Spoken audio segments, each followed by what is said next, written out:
प्रिय विद्यार्थियों, आज हम बीजेएमसी द्वितीय सेमेस्टर के value education and liberal studies part 2 अर्थात मूल्य शिक्षा और उदारवादी अध्ययन भाग 2 के विषय शरीर और स्वयं और इसके साथ ही स्वयं के साथ शरीर में व्यवस्था, इन दोनों विषयों का अध्ययन करेंगे। बच्चों, पिछले भाग में अर्थात मूल्य शिक्षा एवं उदारवादी अध्ययन भाग 1 में हमने मूल्य शिक्षा के विभिन्न पहलुओं जैसे सामाजिक व्यवस्थाएं, सामाजिक मूल्य, परंपराएं, सामाजिक न्याय, प्रकृति, परिवार व्यवस्था, इस तरह के विषयों का अध्ययन किया था। भाग 2 में हम शरीर और स्वयं को समझने जा रहे हैं। तो मैं आप लोगों को बताना चाहूँगी कि शरीर और स्वयं, जो कि सुनने में दो अलग अलग शब्द हैं, वास्तव में इनका अस्तित्व अलग है, किंतु ये एक दूसरे के पूरक है। अब शरीर कहने पे हम सब समझते हैं कि शरीर यानी कि जो हमारा भौतिक भाग है उसे हम शरीर कहते हैं। शरीर शब्द सामान्य है, आपने सबने सुना होगा, किंतु जब स्वयं की हम बात करते हैं तो सुनने में कुछ अजीब लगता है कि स्वयं को हम किस तरह पढ़ेंगे, किस तरह इस शब्द का हम अध्ययन करेंगे। तो आज मैं दोनों शब्दों का आपको अलग अलग तरीके से अर्थ समझाना चाहूँगी और ये दोनों शब्द किस तरह एक दूसरे पर डिपेंड है और इनका हमारे जीवन में क्या महत्व है, ये मैं आपको समझाना चाहूँगी। तो सबसे पहले तो आपको ये समझना होगा कि इन दोनों शब्दों से मिलकर बनता है हमारा जीवन, अर्थात स्वयं और शरीर से मिलकर बनता है हमारा जीवन। अब स्वयं और शरीर अलग अलग कैसे है? तो स्वयं को हम मानते हैं हमारा चेतन भाग, हमारी चेतन अवस्था या हमारे भीतर जो भी चेतन रूप में घटित हो रहा है या होता है वो है स्वयं। और शरीर को हम मानते हैं हमारा भौतिक भाग, अर्थात जो संरचना हम देख पाते हैं हमारे भौतिक रूप में, हमारे शरीर में जितने भी बॉडी पार्ट्स होते हैं जो अलग अलग तरीके से अपना काम करते हैं और शरीर को सुचारू रूप से संचालित करने का काम करते हैं, वो है शरीर। और स्वयं है हमारा चेतन भाग, जो शरीर को विभिन्न तरीके के संदेश देने का काम करता है और उन संदेशों के माध्यम से हमारा शरीर प्रतिक्रिया करता है। तो इन दोनों को अच्छे तरीके से समझाने के लिए मैंने यहाँ पर एक छोटा सा चार्ट डिज़ाइन किया है ताकि आप अच्छे से उस चीज़ को समझ जाएं। तो समझ लीजिए आप कि स्वयं और शरीर, ये दो शब्द जब एक दूसरे से मिलते हैं या इनका सहयोग होता है तब बनता है हमारा जीवन, अर्थात हमारा चेतन भाग और हमारा भौतिक भाग। चेतन भाग अर्थात स्वयं और भौतिक भाग अर्थात शरीर, ये दोनों मिलकर बनाते हैं हमारा जीवन। अब ये दोनों मिलकर हमारा जीवन कैसे बनाते हैं मैं आपको समझाना चाहूँगी। तो आप सभी जानते हैं कि हमारा शरीर विभिन्न तंत्रिका तंत्रों, विभिन्न कोशिकाओं से और विभिन्न अंगों से बना होता है। शरीर के सभी अंग अपना अपना कार्य सुचारू तरीके से करते हैं। विभिन्न सेल्स होते हैं शरीर में, उनका अपना काम होता है। पाचन तंत्र का अपना अलग काम होता है। रक्त निरंतर शरीर में प्रवाहित होता है। हृदय होता है, उसकी धड़कन होती है जिसके कारण हम जीवित होते हैं उसके सुचारू संचालन से। तो इस तरह हजारों लाखों सेल से हमारा शरीर बनता है। हजारों लाखों बॉडी पार्ट्स होते हैं जिनके अपने अपने काम होते हैं। हमारा शरीर निरंतर संचालित होता रहता है। पर क्या कभी हमने सोचा है कि शरीर अपना काम इतने अच्छे तरीके से कैसे करता है? तो इसके पीछे जो होता है वो होता है हमारा चेतन यानी स्वयं। जो हमारा चेतन भाग है वो हमेशा शरीर को विभिन्न तरह की संकेत देता है और उसके अकॉर्डिंग हमारा शरीर क्रिया या प्रतिक्रिया करता है। जैसे कि अगर हमको भूख लगी, हमें भूख लगी है, हमारा मस्तिष्क हमें संकेत देगा कि हमें भूख लगी है, तो हमारा शरीर क्या करेगा कि तुरंत प्रतिक्रिया करेगा, उठेगा, जाएगा किचन में, जो कुछ भी होगा खाने के लिए वो लेकर आएगा, खाएगा और हम संतुष्ट हो जाएंगे। हम बहुत ज़्यादा थके हुए, हमें आराम की ज़रूरत है। ऐसी स्थिति में स्वाभाविक है कि हमारा जो चेतन भाग है या जो हम स्वयं हैं वो हम अपने शरीर को संकेत देंगे कि हमें कुछ देर आराम करना चाहिए, हम बिस्तर पर चले जाएंगे, हमें नहीं होना चाहिए। तो इस तरह हमारे शरीर की एक चेतन अवस्था होती है जो कि निरंतर शरीर को संकेत देती रहती है। इसके अलावा स्वयं का काम क्या होता है? स्वयं का काम यह भी होता है कि वो भावनात्मक प्रतिक्रियाएं देता है। विचारात्मक प्रतिक्रियाएं देता है। शरीर क्या करेगा? केवल काम करेगा, केवल विभिन्न शारीरिक क्रियाओं को संचालित करने का काम करेगा, लेकिन स्वयं जो है वो भावनात्मक और विचारात्मक प्रतिक्रियाएं भी देता है, क्योंकि वह हमारा चेतन भाग है। तो भावनात्मक और विचारात्मक प्रतिक्रिया में क्या कि किसी तरह की अगर दुखद घटना हमारे साथ घट गई है तो हम दुखी होते हैं, हम उस तरह से रिएक्ट करते हैं। अगर हम परेशान हैं, तनाव में हैं, तो हम क्रोधित होते हैं, हम चिड़चिड़ाते हैं। इसके अलावा अगर हम खुश होते हैं तो हम उत्साह में उत्साह की प्रतिक्रियाएं देते हैं, मुस्कुराते हैं, हंसते हैं। तो करता सारी क्रियाएं शरीर ही है, लेकिन वो जो भावनाएं या जो विचार है वो सब उत्पन्न होते हैं स्वयं से। तो स्वयं और शरीर में जो डिफरेंस है, मैं उम्मीद करती हूँ कि आप लोगों को समझ में आ गया होगा। अब हम इन दोनों में व्यवस्थापन की बात करते हैं कि दोनों में व्यवस्थापन किस तरह से होगा। तो स्वयं के साथ शरीर में व्यवस्था, यानी जब हम इन दोनों के समन्वय की बात करेंगे तो हम दो महत्वपूर्ण बिंदुओं को पढ़ते हैं जो हम मानते हैं कि इन दोनों में, यानी स्वयं और शरीर में व्यवस्थापन के लिए जरूरी है। वो दो महत्वपूर्ण बिंदु हैं संयम और स्वास्थ्य। संयम और स्वास्थ्य शरीर के साथ स्वयं में व्यवस्थापन के लिए क्यों जरूरी है? क्योंकि जब आप में संयम होगा तो आपका शरीर स्वस्थ रहेगा, और आप में संयम तभी होगा जब आप स्वयं में संयम स्थापित कर पाएंगे।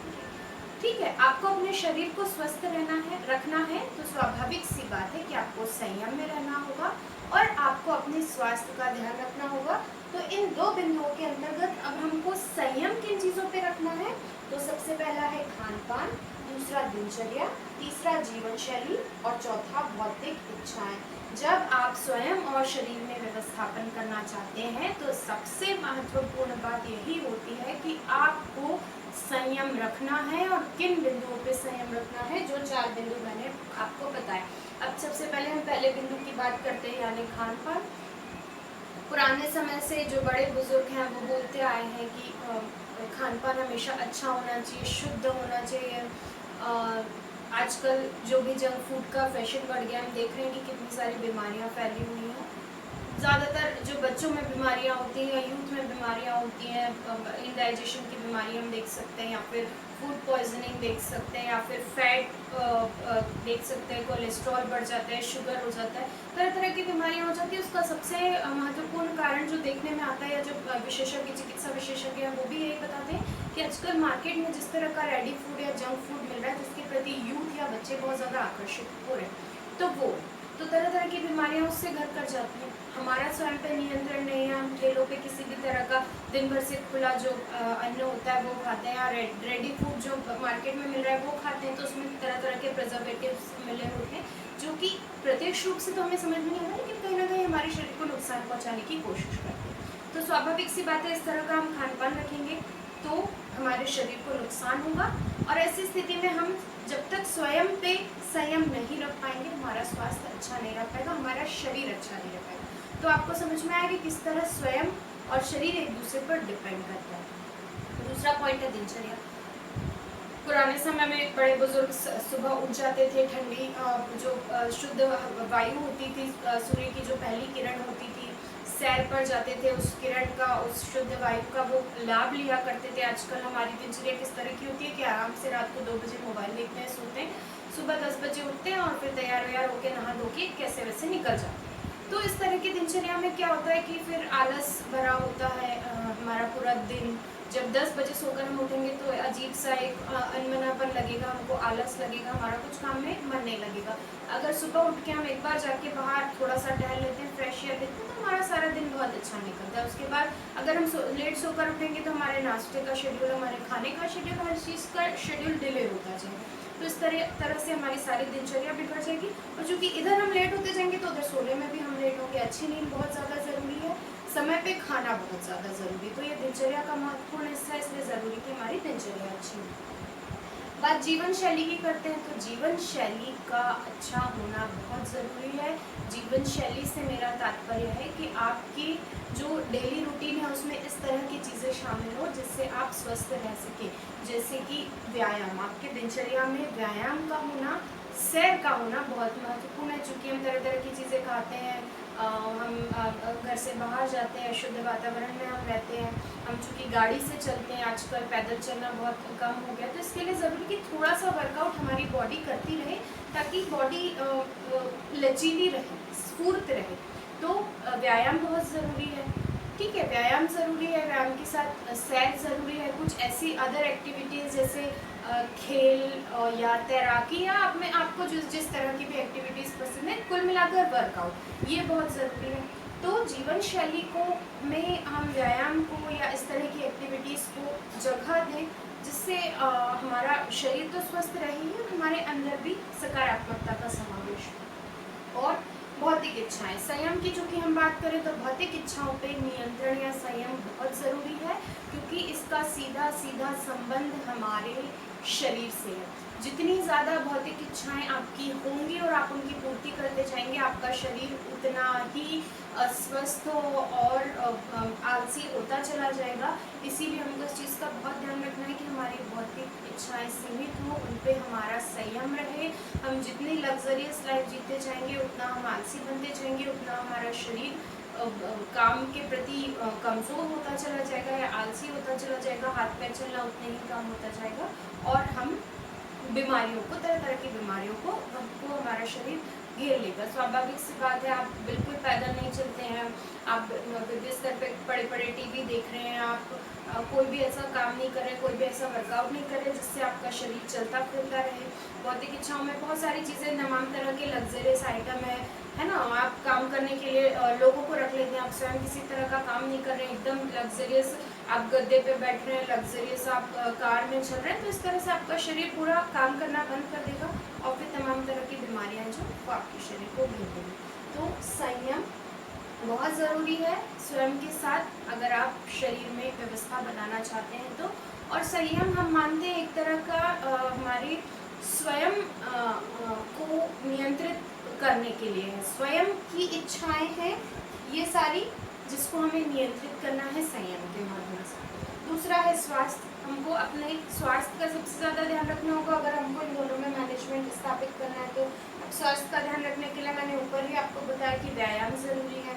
सकारात्मकता, सकारात्मकता बहुत ज़रूरी है। हम तमाम तरह की नकारात्मक विचार अपने दिमाग में रखेंगे या नकारात्मक वातावरण में रहेंगे, चीज़ों को सोचते रहेंगे, रात रात भर सोएंगे नहीं, नेगेटिव तरह की चीज़ें हम वॉच करेंगे या टीवी में या मोबाइल में या किसी भी माध्यम से नकारात्मक लोगों के साथ हमारे संपर्क रहेंगे, तो हमारे स्वयं में और हमारे शरीर में दोनों में इफेक्ट पड़ेगा। जैसे ही स्वयं में इफेक्ट पड़ेगा, वैसे ही हमारे जो चिड़चिड़ाहट है, गुस्सा है, तमाम तरह की नकारात्मकता हमारे अंदर आएंगी, और उसका सीधा सा इफेक्ट शरीर पर पड़ेगा। हम खाना कम खाएंगे, हमारा कहीं जाने का मन नहीं करेगा, इस तरह की जो चीज़ें होंगी तो दोनों पे इफेक्ट आएंगे।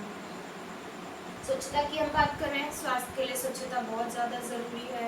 नियमित स्नान, घर में हमारे आसपास साफ़ सफाई, हमारे बाहर जिन वातावरण में हम जाते हैं, जहाँ रहते हैं, वहाँ पर साफ़ सफाई, कपड़े हमारे स्वच्छ हों। जितना हम अपने आसपास स्वच्छता रखेंगे, अपने में स्वच्छता रखेंगे, उतना ही हम सकारात्मक रहेंगे, उतना ही हमें खुद को अच्छा फ्रेश फील होगा, हम एनर्जेटिक रहेंगे। नेक्स्ट है संतुलन।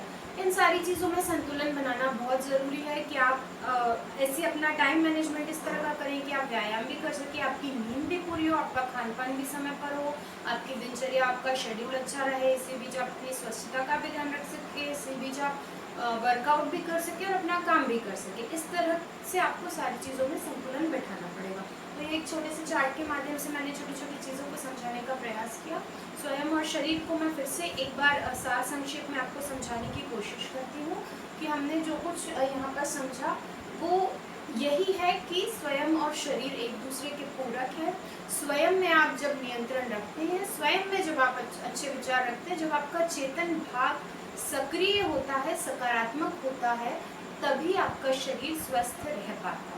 और जब आपका शरीर स्वस्थ रहेगा तो स्वाभाविक है कि आपका स्वयं भी अपने आप सकारात्मक रहेगा। मेरे कहने का तात्पर्य यही है कि जब आपका शरीर एकदम फिट है तो आपके विचार भी अच्छे रहेंगे, सकारात्मक रहेंगे, आप खुद एनर्जेटिक रहेंगे, आप अच्छे लोगों के बीच जाने की कोशिश करेंगे, आपको नींद अच्छे से आएगी, आपका शरीर स्वस्थ रहेगा, आपको अपने आसपास के वातावरण में खुद ही लगेगा कि हमको स्वच्छता रखनी चाहिए, हमको वर्कआउट करना चाहिए, हमको अच्छा खान पान रखना चाहिए, हमको समय से उठना चाहिए, सैर करनी चाहिए, क्योंकि आपका शरीर स्वस्थ है तो आपको खुद इच्छा होगी सारी चीज़ें करने की। लेकिन आप शरीर स्वस्थ कब होगा?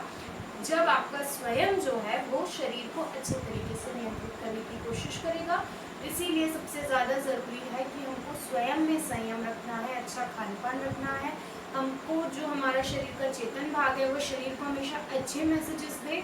अच्छे मैसेजेस से मेरा तात्पर्य ये कि संयम रखते हुए जो हमारी चेतना है वो अच्छे वे में काम करे, ताकि हमारा शरीर भी स्वस्थ रह सके, हमारे चेतन भाग में अच्छे विचार आए, हम अच्छे संदेश अपने शरीर को दें और इस तरह हमारा शरीर अच्छे तरीके से संचालित हो सके। तो इसमें कुछ और चीज़ें मैं आपको बताना चाहूँगी, जैसे कि मैंने आपको बताया था कि खान पान में अच्छा उत्तम पोषक तत्वों की शरीर को आवश्यकता होती है। ठीक है, बाहर आज जो प्रदूषण फैल रहा है उससे भी हमको बचना होगा। उससे बचने के लिए जो तमाम तरह के उपाय हमें करने होंगे, खासकर आप देख रहे हैं कोरोना काल चल रहा है तो अब वातावरण पहले ही इतना प्रदूषित था, अब हम चूँकि मास्क लगा के हमको बाहर निकलना पड़ता है तो अब हम उस फ्रेश एयर का भी आनंद नहीं ले पा रहे। बातें यही है कि हमने स्वयं पे संयम नहीं रखा, प्रकृति को हमने इतना खराब किया कि आज हम उसके ये दुष्परिणाम देख रहे हैं कि हम घर से बाहर तक नहीं निकल पा रहे, क्योंकि तमाम बीमारियों ने घर कर लिया है और हमें अब स्वयं पर संयम रखने के लिए मजबूर होना पड़ रहा है। अगर पहले से ही हम स्वयं पे संयम रखते तो आज मजबूरी में हमें ये सब कुछ नहीं करना पड़ता, ये हमारे रूटीन का हिस्सा होता। जबकि हमें ये काम जो प्रकृति को स्वच्छ रखना है, स्वयं को फिट रखना है, ये काम खुद से ही करना चाहिए, ताकि कभी ये नौबत ना आए कि आपको बाहर की शुद्ध हवा लेने के लिए भी तरस जाना पड़े। तो इसी तरह की चीज़ें कि आपको उत्तम पोषक तत्व, अच्छा फ्रेश एयर, हवा, पानी, इन सारी चीज़ों को लेना है। कोशिश करना है कि कम से कम हम बाहर का भोजन करें, जंक फूड को अवॉइड करें, शरीर का संरक्षण करें, आसपास साफ सफाई रखें, सबसे ज़रूरी बात की भौतिक इच्छाओं पर नियंत्रण रखें। तो यही है कि स्वयं और शरीर दोनों एक दूसरे के पूरक हैं। ये चेतन भाग है तो वो आपका भौतिक भाग है और दोनों एक दूसरे पर पूरी तरह डिपेंड है। इन दोनों से मिलकर बनता है हमारा जीवन, और चूँकि हमें हमारे जीवन को स्वस्थ रखना है, अच्छा रखना है, तो हमें स्वयं पर भी और शरीर पर भी नियंत्रण रखना होगा। आज के लिए इतना ही। अगले भाग में हम मानव और मानव लक्ष्य इस विषय पर अध्ययन करेंगे। धन्यवाद।